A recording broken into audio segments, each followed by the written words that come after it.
À la fin de la période de la captivité des Hébreux en Égypte, Dieu envoya Moïse pour le libérer de l'esclavage et le conduire vers le pays où coule le lait et le miel. La veille de la délivrance, Dieu ordonna l'organisation d'un repas spécial qui était la Pâque. Vous prendrez un rameau d'hysope, vous le tremperez dans le sang d'un agneau. Vous toucherez le montant des portes et linteaux de cette façon. On mangeait ainsi la Pâque. On mangeait ainsi l'agneau, les herbes amères et les pains sans levain, pendant que Dieu s'occupait des Égyptiens pour préparer la libération de son peuple. Le chemin vers Canaan est désormais libre. Après avoir traversé la mer des roseaux, le peuple entame la traversée du désert en direction du pays promis par le Seigneur aux descendants d'Abraham. Ce récit nous est donné dans le chapitre 12 du livre de l'Exode. Parlez à toute l'assemblée d'Israël, et dites, le 10e jour de ce mois, on prendra un agneau pour chaque famille, un agneau pour chaque maison. Si la maison est trop peu nombreuse pour un agneau, on le prendra avec son plus proche voisin, selon le nombre des personnes. Vous compterez pour cet agneau d'après ce que chacun peut manger. Ce sera un agneau sans défaut, mâle, âgé d'1 an.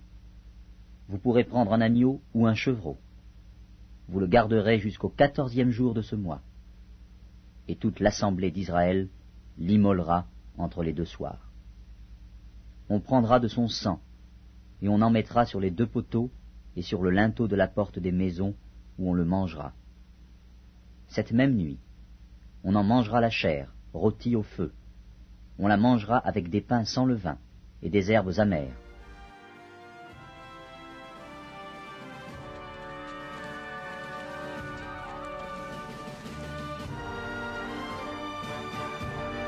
La route vers la liberté a commencé donc après la célébration de la Pâque. Elle sera marquée par plusieurs étapes, dont la traversée de la mer des joncs ou des roseaux et la guerre contre Amalek.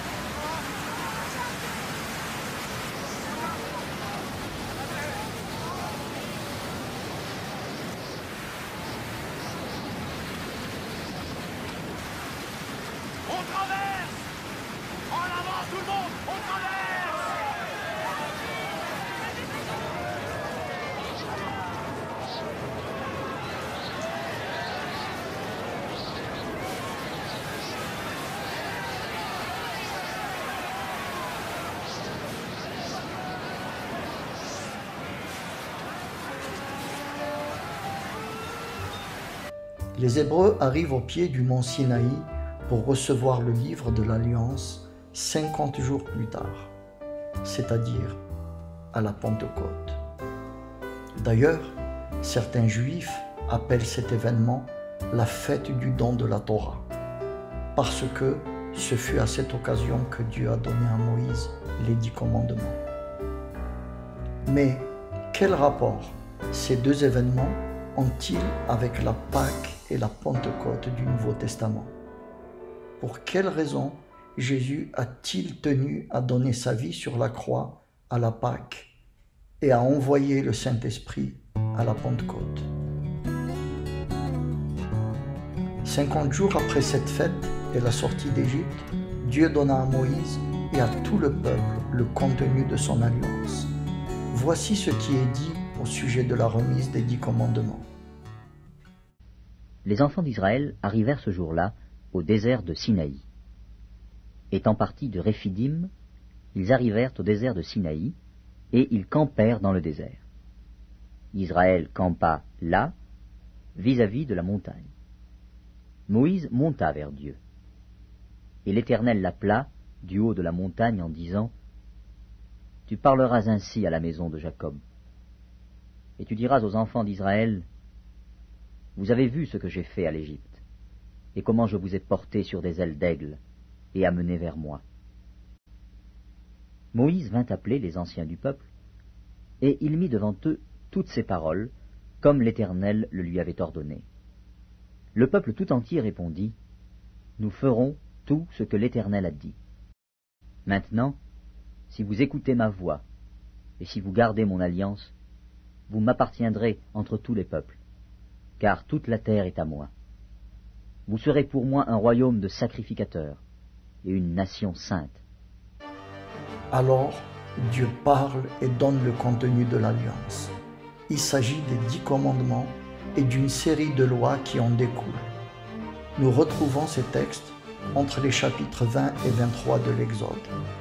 On y retrouve les 10 commandements et une série de lois concernant l'idolâtrie, les sacrifices, le travail, la restitution des biens, la propriété, la justice, le sabbat, les fêtes et d'autres lois encore. Puis, solennellement, Moïse procéda au scellement de l'alliance par l'aspersion de sang. Puis il se leva de bon matin, il bâtit un autel au pied de la montagne, et dressa 12 pierres pour les 12 tribus d'Israël. Il envoya des jeunes hommes, enfants d'Israël, pour offrir à l'Éternel des holocaustes et immoler des taureaux en sacrifice d'action de grâce. Moïse prit la moitié du sang qu'il mit dans des bassins, et il répandit l'autre moitié sur l'autel. Il prit le livre de l'Alliance et le lut en présence du peuple. Ils dirent, « Nous ferons tout ce que l'Éternel a dit, et nous obéirons. » Moïse prit le sang, et il le répandit sur le peuple en disant, « Voici le sang de l'Alliance que l'Éternel a faite avec vous, selon toutes ses paroles. » Pour célébrer cette union de Dieu avec son peuple, l'Éternel organise un repas. Moïse monta avec Aaron, Nadab et Abihu, et 70 anciens d'Israël. Ils virent le Dieu d'Israël. Sous ses pieds, c'était comme un ouvrage de saphir transparent, comme le ciel lui-même dans sa pureté. Il n'étendit point sa main sur l'élite des enfants d'Israël. Ils virent Dieu, et ils mangèrent et burent. La transcription du texte de l'Alliance est réalisée par Dieu lui-même, puis il est remis à Moïse sur des tablettes de pierre. L'Éternel dit à Moïse, « Monte vers moi sur la montagne, et reste là. Je te donnerai des tables de pierre, la loi et les ordonnances que j'ai écrites pour leur instruction. » Le livre de l'Alliance, écrit sur des tables de pierre, contient la loi et les ordonnances. La première fois que le mot Torah apparaît dans la Bible, c'est dans Genèse 26, quand Dieu s'adressait à Isaac des siècles avant Moïse. Dieu rappelle qu'Abraham avait respecté sa Torah, alors que Moïse ne l'avait pas encore reçue. Le livre de l'Alliance a donc été gravé sur les tablettes de pierre. Et Moïse, dans le Deutéronome, rappelle que c'était le livre de l'Alliance qui avait été gravé sur ces tablettes. Deutéronome, chapitre 10. En ce temps-là, l'Éternel me dit, « Taille 2 tables de pierre comme les premières, et monte vers moi sur la montagne. Tu feras aussi une arche de bois. J'écrirai sur ces tables les paroles qui étaient sur les premières tables que tu as brisées, et tu les mettras dans l'arche. » Je retournai et je descendis de la montagne, je mis les tables dans l'arche que j'avais faite, et elles restèrent là, comme l'Éternel me l'avait ordonné. On voit donc que les tablettes de pierre contenant le livre de l'Alliance sont conservées à l'intérieur de l'arche. Mais pendant que Moïse se trouvait avec Dieu pour recevoir ces tablettes, le peuple a changé d'avis et a décidé de se donner un autre Dieu.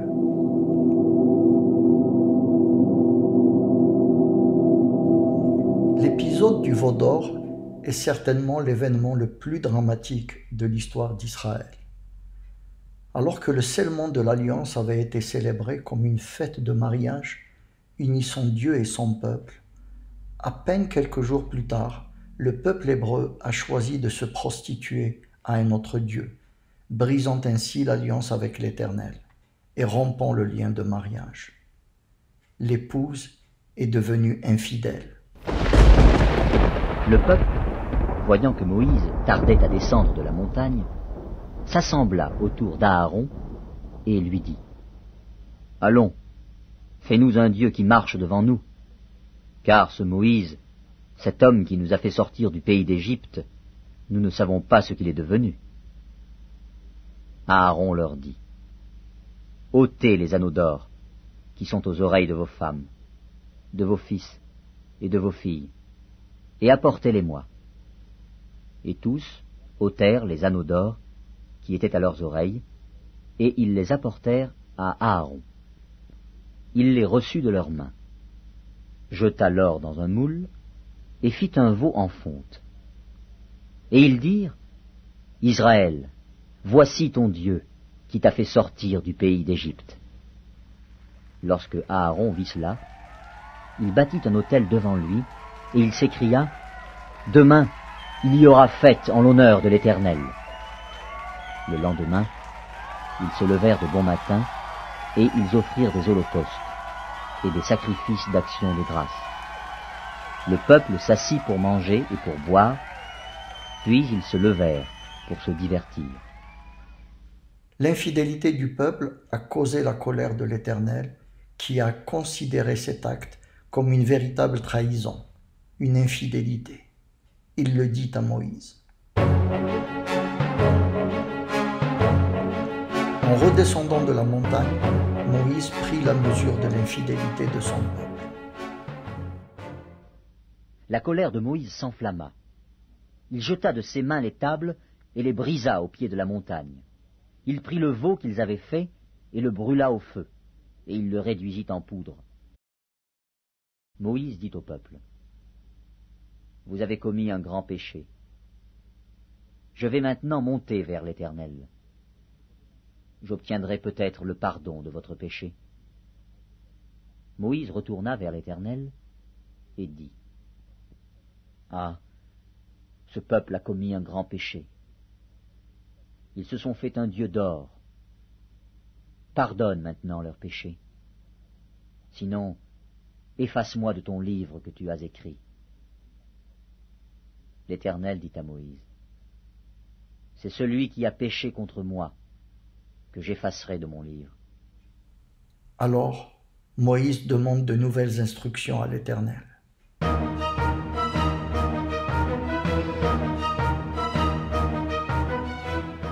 Et les nouvelles instructions arrivent.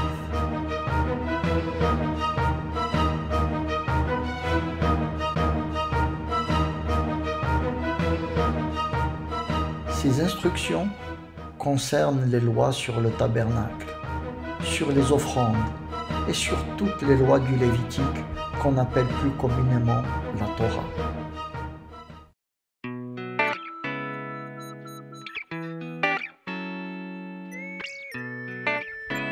À la fin de sa vie, maintenant que sa mission est terminée, Moïse donne ses dernières instructions. Lorsque Moïse eut complètement achevé d'écrire dans un livre les paroles de cette loi, il donna cet ordre aux Lévites qui portaient l'arche de l'alliance de l'Éternel : « Prenez ce livre de la loi, et mettez-le à côté de l'arche de l'alliance de l'Éternel, votre Dieu, et il sera là comme témoin contre toi. » Nous voyons donc que le livre de l'Alliance, les 2 tablettes, se trouvent à l'intérieur de l'arche, tandis que celui de la loi est à l'extérieur. L'épisode du veau d'or a constitué une violente rupture de l'Alliance du Sinaï.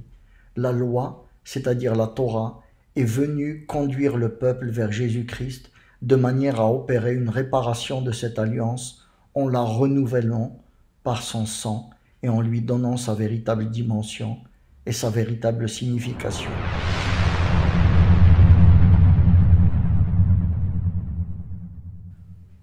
Lors de son dernier repas avec ses disciples, Jésus a pris du pain sans levain, qu'il a brisé et qu'il leur a donné à manger.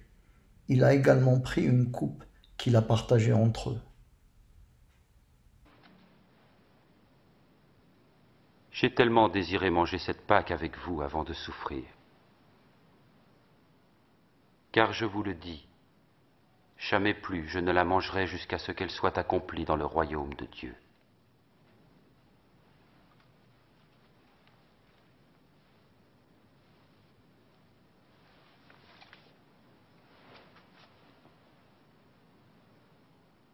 Béni sois-tu, Seigneur notre Dieu, qui règne sur l'univers, qui fait sortir le vin de la vigne.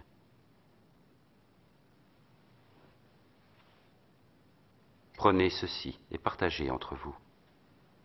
Car je vous le dis, je ne boirai plus du fruit de la vigne jusqu'à ce que vienne le règne de Dieu.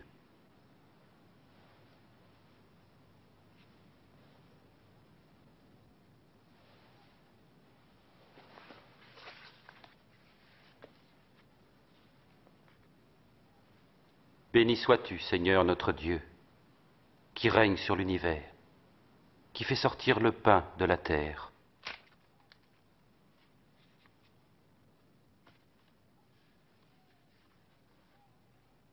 Ceci est mon corps qui est donné pour vous. Faites ceci en mémoire de moi.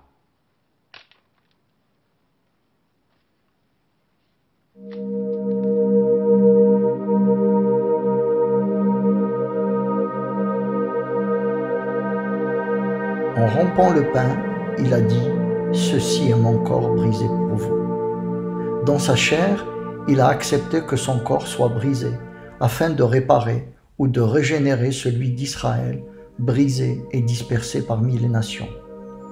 Non seulement il a rassemblé en son corps les tribus perdues du peuple d'Israël, mais il lui a aussi greffé les nations qui ne faisaient pas encore partie de l'Alliance.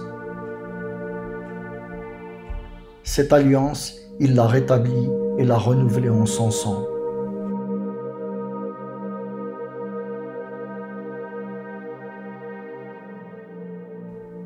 Dans l'évangile de Luc, on voit clairement qu'il y a eu 2 coupes. La première, appelée la coupe de sanctification, a été partagée avant le repas. La deuxième est appelée par Jésus-Christ la coupe de la nouvelle alliance. Elle a été partagée à la fin du repas. Ayant pris une coupe et rendu grâce, il dit, « Prenez cette coupe et distribuez-la entre vous, car je vous le dis, je ne boirai plus désormais du fruit de la vigne jusqu'à ce que le royaume de Dieu soit venu. » Ensuite, il prit du pain et, après avoir rendu grâce, il le rompit et le leur donna en disant, « Ceci est mon corps, qui est donné pour vous. Faites ceci en mémoire de moi. » Il prit de même la coupe après le souper et la leur donna en disant, « Cette coupe est la nouvelle alliance en mon sang qui est répandue pour vous. » Tout comme l'Éternel a célébré son alliance avec le peuple hébreu en partageant avec lui un repas, Jésus a rétabli et a renouvelé cette alliance en partageant un repas avec ses disciples, en mangeant et en buvant. Alors que l'alliance du désert a été gravée sur de la pierre et rangée dans l'arche de l'alliance, celle renouvelée par Jésus-Christ est gravée sur les cœurs. C'est le même message, la même alliance. Ce qui change, c'est le support. Je changerai vos cœurs de pierre en cœurs de chair et j'y graverai mon alliance. Ce que Jésus a fait, c'était de donner à cette alliance sa véritable signification, son accomplissement en son corps et en son sang. J'ôterai de votre corps le cœur de pierre, et je vous donnerai un cœur de chair. Je mettrai mon esprit en vous, et je ferai en sorte que vous suiviez mes ordonnances, et que vous observiez et pratiquiez mes lois. La Pentecôte est appelée la fête des semaines. C'est parce qu'elle a eu lieu un jour après 7 semaines de la célébration de la Pâque. Certains chrétiens disent que la Pâque est la fête du Saint-Esprit. En quelque sorte, comme Noël est l'anniversaire supposé de Jésus, la Pentecôte serait celui du Saint-Esprit, ce qui ne correspond en rien à l'enseignement biblique. Tout comme l'alliance du Sinaï a été scellée, le Saint-Esprit est venu sceller la nouvelle alliance dans le sang de Jésus.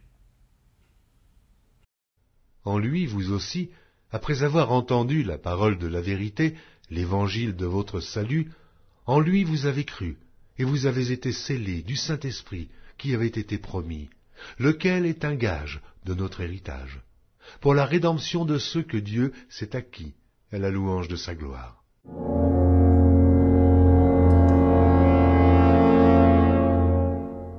Le parallèle entre les deux Pâques et les deux Pentecôtes devient maintenant plus clair, expliquant ainsi comment les choses anciennes préfiguraient la nouvelle alliance en Jésus-Christ. Ainsi, les pains sans levain de l'ancienne alliance représentent le corps pur de Jésus qui a été brisé pour nous. Et le vin partagé en ce jour préfigure pleinement le sang de Jésus versé pour nous. À côté de l'alliance, la loi joue donc un rôle très important. C'est elle qui est utilisée par Dieu pour révéler notre état de péché, pour nous conduire à la repentance. Car selon Jean, le péché, c'est la transgression de la loi. Elle est un tuteur ou un pédagogue dont le rôle est de nous enseigner à nous conformer à l'alliance de Dieu en nous détournant de nos mauvaises voies. Elle sera donc encore là tant que notre rédemption ne sera pas achevée dans le royaume de Dieu. La loi trouvera son accomplissement final au retour du Seigneur après avoir pleinement réalisé ses objectifs. La loi est encore l'ombre des choses à venir. Certaines traductions mettent par erreur que la loi était cette ombre.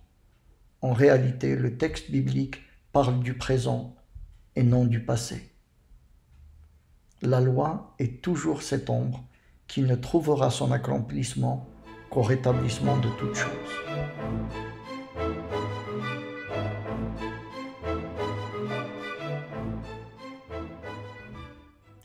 Pâques et Pentecôte sont donc la célébration de l'alliance de Dieu avec son peuple dans le sang de Jésus-Christ. Le Saint-Esprit est venu sceller cette alliance.